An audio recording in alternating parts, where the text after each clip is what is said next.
Hi everyone, welcome to Om Brewok Story. Semoga kalian sehat selalu dan diberikan rezeki yang berkah tentunya.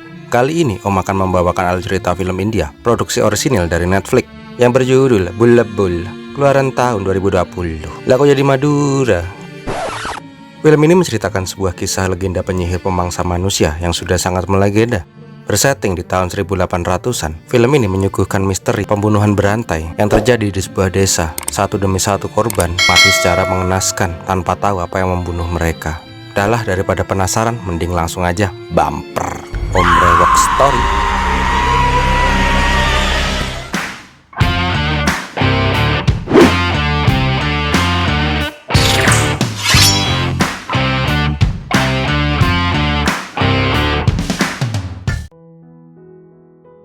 Awal kisah diperlihatkan sebuah kaki bocil yang nangkring di atas pohon mangga. Tak lama datang rombongan bangsawan ke desanya. Terlihat sebuah perayaan untuk menyambut sang sultan. Dari rombongan itu ada salah satu anak lelaki yang bernama Satya. Nah, namanya bocah, dia lari sana lari sini. Tak lama terlihat anak kecil yang sedang manjat pohon mangga. Bocil cewek itu bernama Bulbul. Satya yang penasaran menggodanya dan berkata, "Yah, walaupun kau petakilan, aku akan membawamu pergi dari sini dan tinggal di istana." Tak lama terlihat Bulbul kecil didandani. Ternyata dia akan dinikahkan di usianya yang masih kecil. Kayaknya masuk SD aja belum nih bocah. Beberapa saat kemudian Bulbul terbangun. Alangkah kagetnya dia ketika dia menyadari sudah tidak berada di rumah. Ternyata Bulbul sudah diboyong untuk tinggal di rumah suami barunya. Untuk menghiburnya, Satya mencoba menceritakan cerita horor tentang penyihir jahat pemangsa manusia yang biasanya memburu orang-orang ketika bulan purnama merah. Penyihir itu memiliki ciri-ciri kaki yang terpelintir karena dulu pas meninggal kena sliding tackle pas lagi main futsal.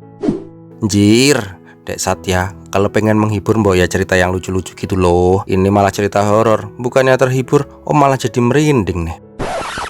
Singkat cerita, Bulbul kecil sampai di istana. Tak lama terlihat seorang om-om brewokan yang kelihatannya mesum ke kamarnya. Nggak pakai lama, dia langsung mencolek-colek Bulbul. Tetapi pas pengen megang-megang, datang lagi om-om yang mukanya sama. Ternyata Indra dan Mahendra adalah saudara kembar. Mengetahui adiknya yang idiot mencoba mengganggu Bulbul, Indra langsung memanggil adik iparnya. Tak lama, Dini langsung membawa suaminya untuk pergi. Untung aja belum diemak-emak si Bulbul. Setelah itu, Bulbul menanyakan, "Om, katanya aku udah dinikahin ya? Terus suamiku mana om?" Indra mengatakan, "Ini ada di depanmu." Bulbul kembali berkata, "Bukan om, suamiku tuh masih kecil. Dia menceritakan cerita horor gak ngotak pas lagi perjalanan ke sini." Nah, di sini ternyata diketahui bahwa ternyata Bulbul bukan menikahi Satya, melainkan menikahi Indra sebagai sultan di sana. Ya jigile, Syekh Puji nih. Tak terasa 20 tahun pun berlalu dengan cepat. Terlihat seorang pria tampan yang malam-malam naik delman di tengah hutan. Ternyata orang itu adalah Satya yang sedang menuju ke istana. Di tengah jalan, pilot delman menceritakan legenda setempat. "Bos, konon katanya di sini ada penyihir yang makan orang loh. Nah, kemarin ada yang udah jadi korban." Mendengar itu, Satya cuma tertawa. Dalam hatinya dia berkata, "Cok, itu kan cerita karangan gua pas masih bocil."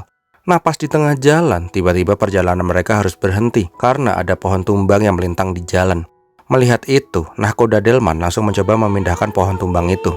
Nah, pada saat Satya lagi bobo, tiba-tiba muncul sayup-sayup Laguling Sirwengi dan muncul juga sosok yang tiba-tiba turun dari atas. Pas Satya membuka mata, tiba-tiba sosok itu telah menghilang. Singkat cerita, Satya sampai di istana. Tetapi anehnya, Laguling Sirwengi masih aja belum hilang. Pagi harinya, Satya langsung berniat menemui nyonya istana. Terlihat Bulbul yang kaget dengan kedatangan Satya, cinta masa kecilnya. Dia pun flashback ke masa-masa menyenangkan pada saat mereka masih kecil. Bulbul menanyakan, "Kemana aja bos selama ini? Udah 5 tahun kok baru aja kelihatan. Apa karena kakakmu meninggal kamu baru ingat rumah?" Kemudian Satya menanyakan apa yang sebenarnya terjadi di sini. Dia mengetahui bahwa kakaknya Mahendra mati dan kakak Indra pergi dari istana. Di sini Bulbul tidak menjawab pertanyaan Satya. Dia malah membawanya ke kuil untuk menemui kakak iparnya yang sekarang menjadi biku karena kesedihannya kehilangan suaminya. Di sini Dini menceritakan bahwa tempo hari pada saat perayaan di desa, tiba-tiba dia melihat tubuh suaminya telah terbujur kaku dengan bersimbah darah dan lehernya pun terkoyak. Warga di sini meyakini bahwa ini semua perbuatan dari penyihir. Satya yang lama tinggal di London tidak percaya ada penyihir. Dia mengatakan ini mungkin perbuatan hewan buas yang masuk ke rumah. Di dalam perjalanan pulang, Satya mengatakan, "Aku akan mencari fakta tentang kematian kakak. Bulbul mengatakan, mungkin aja emang ada penyihir, seperti yang dulu selalu kau ceritakan pada saat kita masih kecil. Malam harinya, terlihat Satya mengambil senapannya dan berniat memburu binatang buas itu. Pada saat akan menemui Bulbul, dia kaget karena ada cowok yang lagi ngelus-ngelus kaki Bulbul. Ternyata orang itu adalah Dokter Sudip yang sedang memeriksa kondisi kaki Bulbul. Melihat ada Satya, akhirnya dia permisi untuk pulang karena melihat muka Satya yang udah kecut. Malam harinya, Satya dan para warga yang dipimpin oleh Guru Dinkar mencoba memburu hewan buas yang meresahkan itu. Tetapi tidak banyak orang yang mau ikut karena sebagian warga takut dengan sosok penyihir. Tetapi di tengah hutan, Dinkar malah terpisah dari rombongan. Kembali tiba-tiba terdengar suara sayup-sayup Lengsir Wengi dan dia melihat sosok wanita dari kegelapan. Jelas aja melihat itu, Dinkar langsung kabur. Tetapi usahanya sia-sia, dia langsung diemut sama sosok penyihir dan diseret entah kemana. Mendengar ada teriakan, Satya langsung berlari ke sumber suara. Begitu juga dengan Dokter Sudip, dia langsung masuk ke dalam hutan. Di sini, Dokter Sudip melihat sosok wanita yang sedang berjalan di bangunan terbengkalai. Tak lama, Satya juga sampai di bangunan itu dan melihat sosok dari Dokter Sudip. Tetapi kembali lagi terdengar suara teriakan dan mereka pun langsung berlari ke sumber suara. Nah, di sini mereka kembali dikagetkan oleh tubuh Guru Dinkar yang sudah digantung di atas pohon. Melihat tubuh Dinkar yang sudah tidak bernyawa, Dokter Sudip menyarankan membawa jasad Dinkar ke kediamannya yang kebetulan tidak jauh dari sana. Mengetahui bahwa Sudip tinggal sendirian di pinggiran hutan, Satya mulai mencurigai Dokter Sudip. Pagi harinya terlihat Satya kembali menemui Bulbul. Dia menceritakan bahwa perburuannya semalam kacau balau dan Guru Dinkar mati karena diserang oleh seseorang. Kali ini Satya berasumsi bahwa yang membunuh kakaknya dan Guru Dinkar adalah seorang pria, karena tidak mungkin kalau hewan buas bisa berbuat seperti itu. Tak lama Binodini datang karena disuruh Satya untuk menemani Bulbul karena kondisi saat ini sudah tidak aman. Tetapi setelah Satya pergi, terlihat ketidaksukaan Bulbul kepada Dini. Akhirnya kita dibawa flashback ke masa lalu. Terlihat walaupun status Bulbul adalah Nyonya Sultan dan kakak iparnya, Dini terlihat tidak sopan terhadap Bulbul dan sering sarkas terhadap Bulbul. Siang harinya terlihat acara pemakaman Guru Dinkar. Terlihat juga Inspektur Polisi Subah yang datang untuk menyelidiki kematian warga-warga desa yang tidak wajar. Tetapi Subas mengatakan dia tidak bisa berbuat banyak bila tidak ada bukti, karena hukum kerajaan Inggris melarangnya bertindak bila tidak ada bukti yang kuat. Karena tidak mau menunggu investigasi polisi yang berbelit-belit, Satya berniat menyelidikinya sendiri. Dia pun menyusuri TKP untuk mencari bukti. Setelah itu, Satya kembali ke istana dan menanyakan tentang Dokter Sudip kepada kakak iparnya. Di sini, dia menceritakan bahwa Dokter Sudip datang ke desa mereka beberapa tahun yang lalu. Dia datang untuk menyembuhkan Bulbul. Dan mulai saat itu, dia terlihat dekat dengan Bulbul. Tetapi pembicaraan mereka harus terhenti ketika Bulbul datang. Di sini Bulbul hanya tersenyum, tetapi senyumannya udah bisa membuat Mbak Dini langsung jiper. Emang ya, senyuman cewek itu sejuta makna. Di sini kita kembali dibawa flashback ke masa lalu. Terlihat Bulbul dan semua keluarga kerajaan sedang piknik di kebun. Tetapi pas lagi asik-asiknya main ayunan, dia dijambak sama Mahendra yang kayaknya masih nafsu sama Bulbul. Terlihat juga bahwa Indra sangat sayang pada istrinya ini. Pada saat Dini memberi sirih, dia pun langsung memberikannya ke Bulbul. Hal itu membuat Dini menjadi sedikit marah. Dini tanpa angin tanpa hujan tiba-tiba menanyakan kepada Indra, "Kak, Satya kan udah gede, bagaimana bila kita nikahkan dia?" Dengan sengaja, Dini juga meminta pendapat dari Bulbul karena dia tahu bila Bulbul mencintai Satya. Mengetahui bahwa istrinya dekat dengan Satya, Indra menjadi kepikiran. Malam harinya, Bulbul meminta suaminya untuk memikirkan kembali tentang perjodohan Satya. Bulbul berkata bila Satya punya impian menyelesaikan pendidikannya dulu sebelum menikah. Mendengar itu, Indra semakin yakin bahwa istrinya menyukai adiknya. Tak lama, Satya menemui Bulbul yang lagi galau. Akhirnya Bulbul menceritakan semuanya. Mendengar itu, Satya berkata, "Dah tenang aja, aku belum pengen nikah kok. Lagian yang memutuskan aku menikah sama siapa dan kapan itu aku sendiri." Hal itu akhirnya membuat Bulbul kembali tersenyum. Di tempat lain terlihat Dini yang kembali cepu sama kakak iparnya. Dia kembali manas-manasin Indra soal Bulbul dan Satya. Dasar wanita, nggak gosip nggak keren ya. Malam harinya terlihat Indra memanggil istri dan adiknya. Di sini Indra mengatakan bahwa dia tidak jadi menjodohkan Satya untuk saat ini dan dia mendukung cita-cita Satya untuk belajar dulu. Indra juga mengatakan akan mengirim Satya sekolah di London. Jelas saja mendengar itu Satya langsung senang karena dari dulu impiannya adalah sekolah di luar negeri. Tetapi tidak dengan Bulbul yang terlihat sedih, karena bila Satya pergi ke London berarti dia akan kesepian. Di luar, Bulbul malah mewek dan memohon agar Satya tidak pergi meninggalkannya. Tetapi Satya berkata bahwa ini adalah impiannya dan berjanji akan selalu mengirim surat agar Bulbul tidak merasa kesepian. Nah, sialnya keberduaan mereka dilihat oleh Indra dari atas. Saat kembali ke kamar, Bulbul langsung membuka buku cerita yang diberikan Satya sebelumnya. Tetapi dia dikagetkan oleh Indra yang ternyata sudah ada di kamar itu. Di sini Indra berkata, "Apakah kau menyukai Satya?" Bulbul hanya terdiam karena dia tidak tahu harus menjawab apa. Kemudian Indra berkata akan pergi ke Kalkuta selama beberapa hari dengan Satya. Semenjak kepergian Indra dan Satya, keseharian Bulbul hanya dihabiskan untuk menunggu kepulangan mereka. Beberapa hari kemudian Indra terlihat pulang ke istana, tetapi Satya tidak ikut bersama dirinya. Nah, di sini diketahui bahwa Satya sudah dikirim ke London oleh Indra. Jelas saja mengetahui kenyataan itu, Bulbul merasa amat sedih karena belum sempat berpamitan. Karena kesedihannya itu, dia pun menyobek dan membakar buku yang diberikan oleh Satya. Nah, di tempat lain terlihat Dini yang datang ke kamar Indra. Di sini dia langsung ngelendot ke Indra. Nah, ternyata Dini mencoba menggoda kakak iparnya itu. Walaupun mereka saudara kembar, Mahendra ternyata tidak bisa memuaskannya. Di sini dia kembali cepu dengan manas-manasin Indra. Terpancing oleh omongan Dini, Indra langsung emosi. Ketika melihat buku Satya dibakar oleh Bulbul, dia semakin yakin bila Bulbul selingkuh dengan adiknya. Di tempat lain, Bulbul yang depresi malah berendam di bathtub. Tetapi pas lagi asik-asiknya healing, Indra tiba-tiba masuk ke kamar mandi dan dengan kasar langsung menyeret istrinya itu. Karena sudah emosi, Indra langsung KDRT kepada Bulbul yang hanya bisa pasrah digebukin. Tanpa ampun, Indra menghujani pukulan demi pukulan ke tubuh Bulbul. Keesokan harinya terlihat dokter yang melakukan operasi kepada Bulbul, dan itulah pertama kalinya Dokter Sudip datang ke desa mereka. Di sini terlihat bahwa kaki Bulbul hancur dan harus digipsum. Karena kejadian itu, Indra memutuskan untuk meninggalkan istana untuk healing sementara waktu.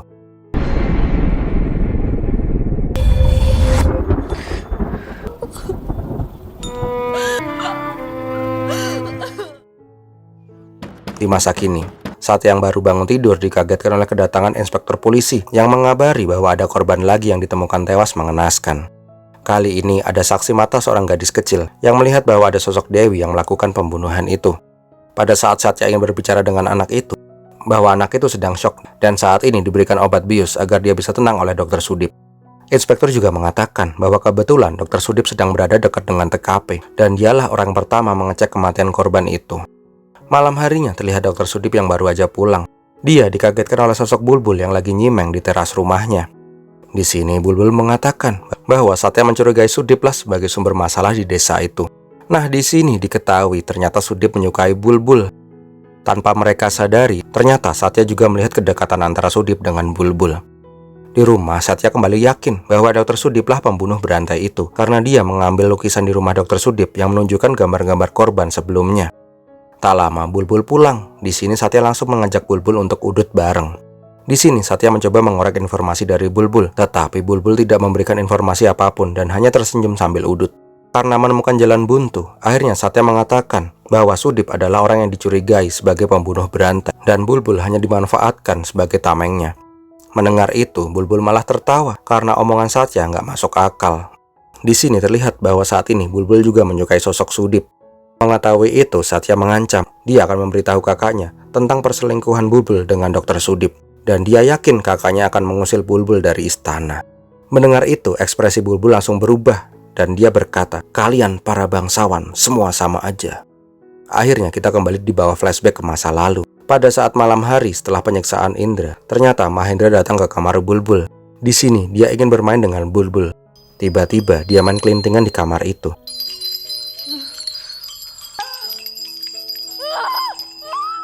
Nah, Bulbul yang gak bisa bergerak akhirnya ditumpukin sama Mahendra. Dan tiba-tiba Mahendra memperkaos Bulbul. Adegannya Om skip ya, bahaya buat Om nih.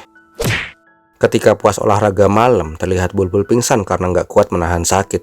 Mengetahui Bulbul pingsan, Mahendra langsung kabur. Nah, pas dia kabur, terjadi keanehan di sana. Tiba-tiba bulan purnama menjadi merah. Setelah itu, tiba-tiba Bulbul terbangun seperti kerasukan sesuatu.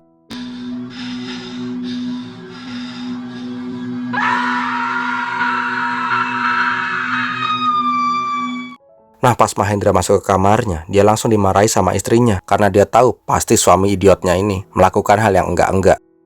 Keesokan paginya, Dini membersihkan bercak darah Bulbul.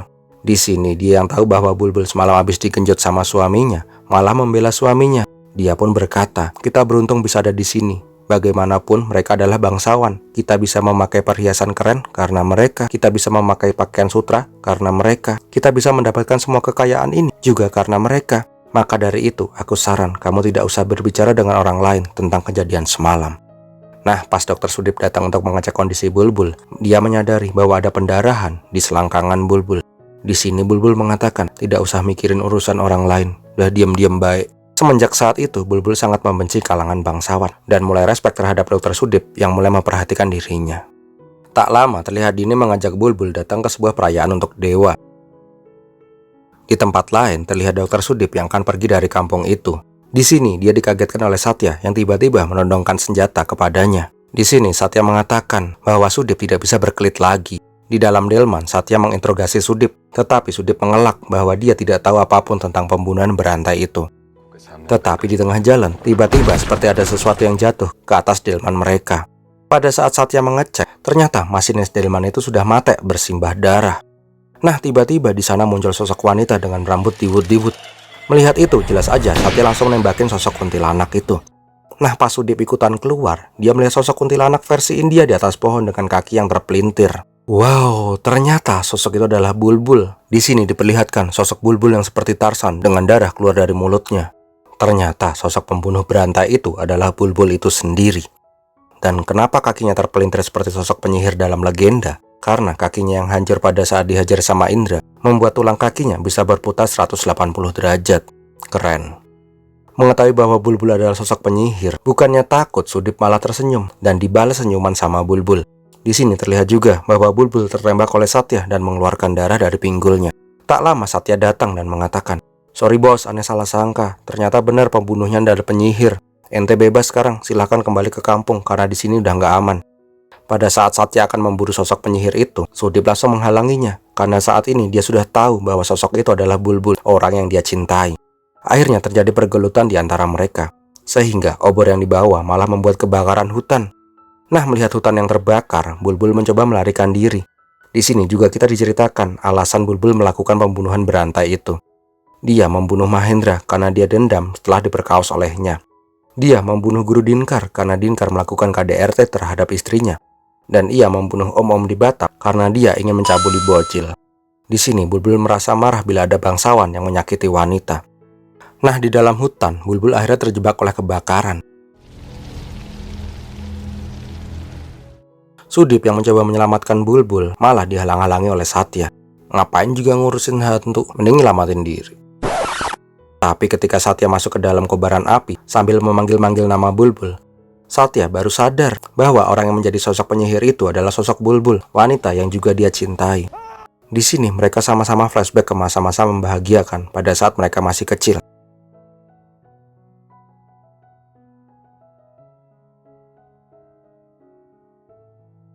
Nah, karena kebakaran itu, akhirnya Bulbul dan Sudip tewas terbakar. 1 tahun kemudian, terlihat Indra pulang ke istana yang sudah terbengkalai. Satya meninggalkan surat untuk kakaknya. Dia berkata, "Kak, aku akan meninggalkan India. Semua ini adalah kesalahan kita sebagai bangsawan yang tidak bisa menjaga orang yang kita cintai. Tangan kita saat ini sama-sama sudah ternodai oleh darah." Ketika Indra tidur di kamarnya, tiba-tiba dia terbangun karena ada suara yang sayup-sayup memanggil namanya. Tak lama terlihat sosok astral yang menampakkan diri. Sosok itu adalah sosok arwah dari Bulbul yang ingin membalaskan dendamnya. Dan filmnya pun berakhir.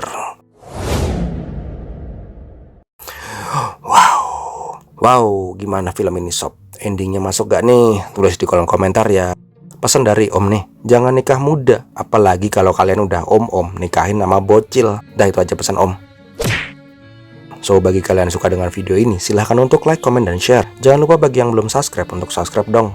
Dan klik lonceng notifikasi agar kalian gak ketinggalan video-video terbaru dari channel Om Brewok Story. Terima kasih sudah menonton, Om Brewok pamit, biar milatin.